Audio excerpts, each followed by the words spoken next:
انسانی ہاتھوں سے تعمیر کیے ہوئے عجائبات کی بات کی جائے تو اس دنیا میں ہزاروں ایسے عجوبے موجود ہیں جنہیں انسان نے اپنی کاریگری اور ہنر سے عظیم تاریخی ورثہ بنا دیا۔ ان عجائب اور عمارات میں کئی تو ایسے شاہکار بھی ہیں جن کی تعمیر میں لاکھوں افراد نے کئی عشرے یعنی کئی 10 سال لگا دیے۔ لیکن دوستو، کیا آپ جانتے ہیں کہ انہی عجائبات میں ایک ایسا عجوبہ بھی ہے جو تاریخ میں آج تک کا سب سے بڑا سٹرکچر مانا جاتا ہے، اور اس عظیم الشان سٹرکچر کی تعمیر میں سال یا عشرے نہیں بلکہ صدیاں لگی ہیں؟ تو دوستو، آج ہم جس عجوبے کی بات کرنے جا رہے ہیں اسے عظیم دیوار چین کہتے ہیں۔ دوستو، چین کے 9 صوبوں میں سے گزرنے والی اس دیوار کو 6 چینی شاہی خاندانوں نے تقریباً 8 لاکھ انسانوں کی مدد سے 2000 سالوں میں تعمیر کروایا۔ دوستو، اس شاہکار عجوبے کی تاریخ تعمیر کی بات کریں تو زمانہ قبل از مسیح میں چین چھوٹی چھوٹی ریاستوں میں بٹا ہوا تھا، اور ان ریاستوں نے اپنی اپنی سرحدوں کی حفاظت کے لیے بڑی بڑی دیواریں تعمیر کر رکھی تھیں۔ لیکن 221 قبل از مسیح تا 206 قبل از مسیح چین خاندان کو چین پر حکومت کرنے کا موقع ملا تو اس نے ان تمام چھوٹی ریاستوں کو اکٹھا کر کے متحدہ سلطنت چین کی بنیاد رکھی۔ چین سلطنت کے شہنشاہ چن شی ہوانگ نے اپنے اس دور حکومت میں چین کے مختلف علاقوں کی سرحدوں کو ملا کر ایک بڑی اور عظیم الشان دیوار بنانے کا کام شروع کیا۔ ابتدائی طور پر چین یاؤ اور یان سلطنت کی دیواروں کو ملا کر ایک بڑی دیوار بنائی گئی جو کہ تقریباً 5000 کلومیٹر طویل تھی۔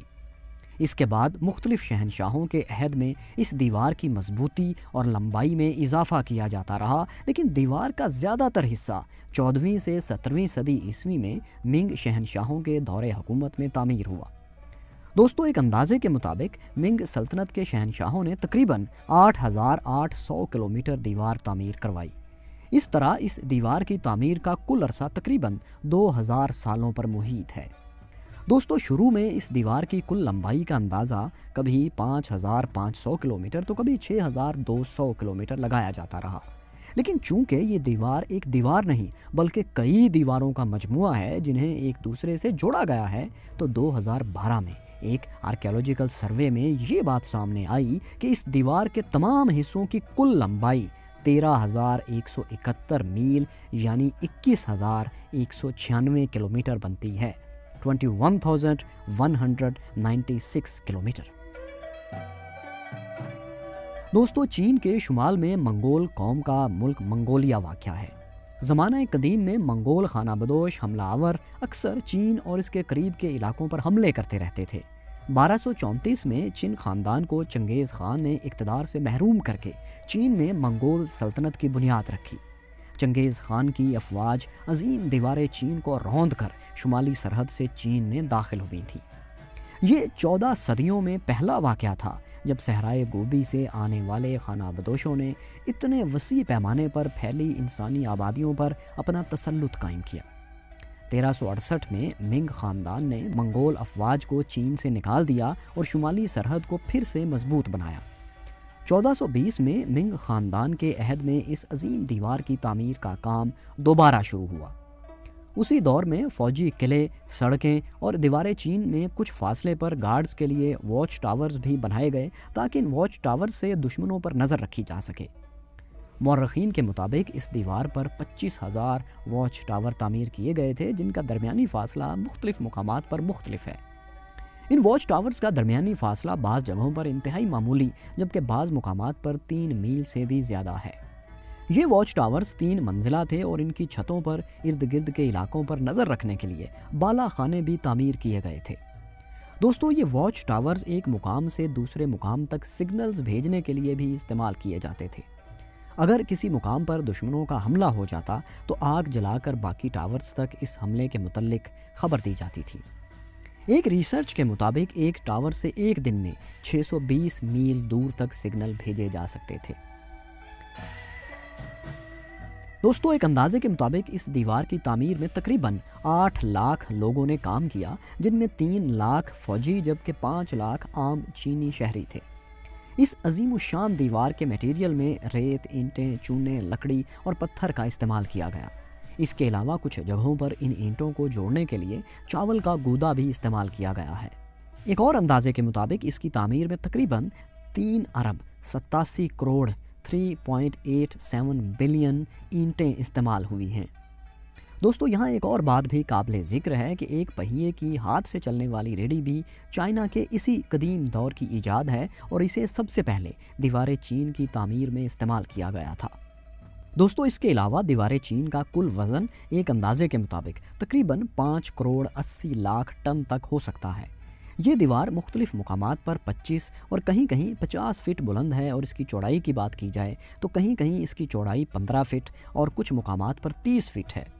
اہم دفاعی گزرگاہوں کے قریب دیوار کو خانہ بدوشوں اور وحشیوں کے حملوں سے محفوظ بنانے کے لیے اس میں سے مزید دیواریں بھی نکالی گئی ہیں۔ چین خاندان کے بعد ہان، منگ اور سونگ خاندانوں نے بھی دیوار کی تعمیر و مرمت میں اپنا حصہ ڈالا۔ ایک اندازے کے مطابق اس دیوار کے تمام حصوں پر خرچ ہوئی رقم آج کے حساب سے تقریباً 95 ارب ڈالرز بنتی ہے، 95 بلین ڈالرز۔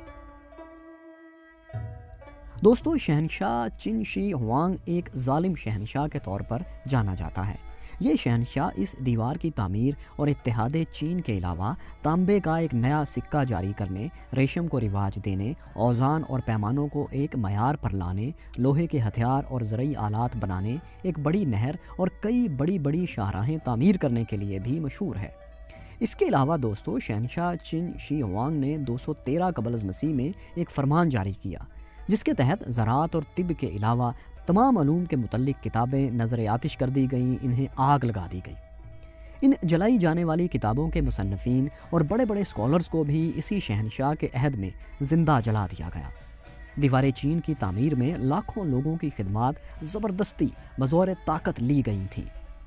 مورخین کے مطابق شہنشاہ چن نے اپنی مملکت کے ہر تیسرے شہری کو جبری طور پر اس دیوار کی تعمیر پر لگا دیا تھا۔ ایک اندازے کے مطابق اس کی تعمیر کے دوران تقریباً 4 لاکھ انسان اپنی جانوں سے ہاتھ دھو بیٹھے۔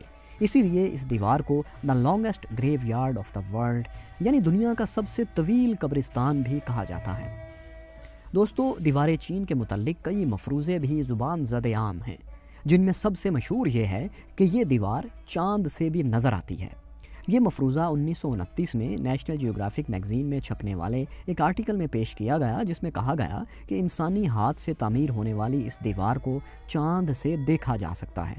لیکن اس حوالے سے ناسا کے خلابازوں نے بتایا کہ اس علاقے کی نشاندہی تو کی جا سکتی ہے، لیکن دیوار چین اتنی بلندی سے انسانی آنکھ کی مدد سے ہی صاف نظر نہیں آ سکتی۔ ان کا مزید کہنا تھا کہ اس بات میں کوئی شک نہیں کہ خلا میں تقریباً 250 سے 300 کلومیٹر اونچائی سے نظر آنے والا یہ دنیا کا واحد عجوبہ بہرحال ہے۔ اس کے علاوہ ایک اور مشہور مفروضہ اس کی تعمیر سے متعلق ہے۔ کہا جاتا ہے کہ اس دیوار کی بنیادیں انسانی ہڈیوں سے تعمیر کی گئی، لیکن اس مفروضے کی سچائی آج تک ثابت نہیں ہو سکی۔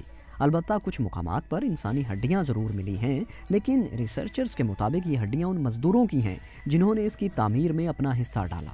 اس کے علاوہ کئی لوک کہانیاں بھی مشہور ہیں، جن میں ایک لڑکی منگ کی کہانی بھی ہے جو دیوار چین کی تعمیر کے دوران اپنے شوہر کو ڈھونڈنے نکلی۔ موسم کی شدتوں اور سفر کی تکالیف کا سامنا کرتے ہوئے جب وہ دیوار تک پہنچی تو اسے پتہ چلا کہ اس کا شوہر مر چکا ہے۔ کہتے ہیں کہ مینگ یہ خبر سن کر اتنا روئی کہ اس کے آنسوؤں سے دیوار کا ایک حصہ ڈھہ گیا۔ یہ کہانی کئی چینی کتابوں میں ملتی ہے اور اس پر لوک گیت بھی لکھے گئے ہیں، لیکن ظاہر ہے ایسا ممکن نہیں ہے۔ دوستو، یہ دیوار چین کے مشرق میں ہوبے صوبے سے شروع ہو کر مغرب میں گینسو صوبے کے ایک مقام جیائی گوان تک جاتی ہے۔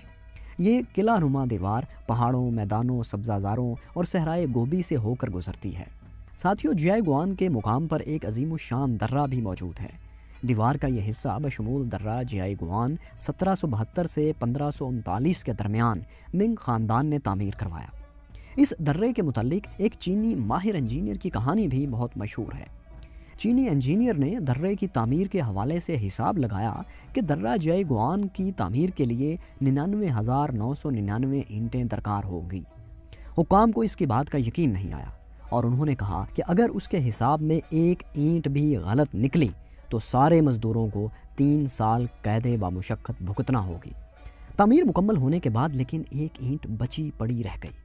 حکام نے جب اس بچ جانے والی اینٹ کے حوالے سے پوچھا تو انجینئر نے بڑے اعتماد سے کہا کہ یہ اینٹ مفوق الفطرت ہستی، کوئی دیوتا وغیرہ یہاں رکھ گئے ہیں اور اگر اسے چھیڑا گیا تو دیوار نیچے گر جائے گی۔ چنانچہ کسی نے اس اینٹ کو ہاتھ نہیں لگایا اور دیکھیے کہ یہ اینٹ آج بھی وہاں موجود ہے۔ اس شاہکار کو 1987 میں 1987 میں یونیسکو نے عالمی ورثے کی لسٹ میں شامل کیا اور پھر 20 سال بعد اس عظیم دیوار کو 2007 میں دنیا کے جدید 7 عجوبوں میں بھی شامل کر لیا گیا۔ اس سے پہلے 1966 سے 1976 کے درمیان کلچرل ریولوشن کے وقت اس دیوار کو کافی نقصان پہنچایا گیا اور اس کی اینٹیں اور پتھر دیوار کے قریب رہنے والے چینیوں نے اکھاڑ کر اپنے گھر تعمیر کر لیے، لیکن چائنا نے بہت جلد اس کی مرمت کروا کے اسے دوبارہ حکومتی تحویل میں لے لیا۔ 1938 میں چین اور جاپان کے درمیان ایک جنگ بھی اس دیوار پر لڑی جا چکی ہے جسے سیکنڈ سائنو جیپنیز وار کہا جاتا ہے۔ اس جنگ سے بھی دیوار کو کافی نقصان پہنچا۔ دوستو، اگرچہ قدیم دور میں اس دیوار کا مقصد چین کو منگولوں کے حملوں سے بچانا تھا، لیکن 20ویں صدی کے آخری اشروں میں اس دیوار نے ایک مشہور ترین سیاحتی مقام کی حیثیت اختیار کر لی ہے۔ دیوار چین کو پہلی بار دنیا بھر کے سیاحوں کے لیے 1970 میں کھولا گیا اور آج بھی لاکھوں سیاح ہر سال اسے دیکھنے کے لیے چین کا رخ کرتے ہیں۔ ایک اندازے کے مطابق سالانہ 1 کروڑ 10 ملین سے زائد سیاح اس دیوار کو دیکھنے کے لیے آتے ہیں۔ دارالحکومت بیجنگ سے ملحقہ علاقوں میں اس کی لمبائی تقریباً 600 کلومیٹر سے زائد بنتی ہے، اس لیے آج دیوار کا سب سے مشہور ٹورسٹ پوائنٹ بیجنگ ہی ہے۔ دوستو، اس کے علاوہ یہ بات بھی دلچسپی سے خالی نہیں کہ اس دیوار کو دنیا کے مختلف ممالک کے سربراہان وزٹ کر چکے ہیں۔ یہاں ہر سال ایک میراتھن منعقد ہوتی ہے جس میں 2500 افراد حصہ لیتے ہیں۔ چائنا ہر سال تقریباً 15.5 ارب امریکی ڈالرز دیوار چین کی سیاحت سے کماتا ہے۔ ساتھیوں، اس ہزاروں میل لمبی دیوار کو کئی لوگوں نے پیدل چل کر عبور کیا ہے۔ سب سے پہلے یہ ریکارڈ ایک امریکی مہمجو ولیم جیل نے 1908 میں بنایا، جس نے 5 ماہ میں اسے عبور کیا۔ اس کے بعد 1985 اور 86 میں چند چینی مہمجوؤں نے اسے عبور کیا۔ ان کے علاوہ 1987 میں ایک برطانوی سیاح نے اور ان سب کے علاوہ بھی کئی لوگوں نے پوری دیوار چین کو کئی بار عبور کیا ہے۔ دوستو، تو انسانی ہاتھ سے بنے دنیا کے سب سے بڑے شاہکار کے متعلق آپ کو ہماری یہ ویڈیو کیسی لگی؟ ہمیں کامنٹس میں ضرور آگاہ کیجیے۔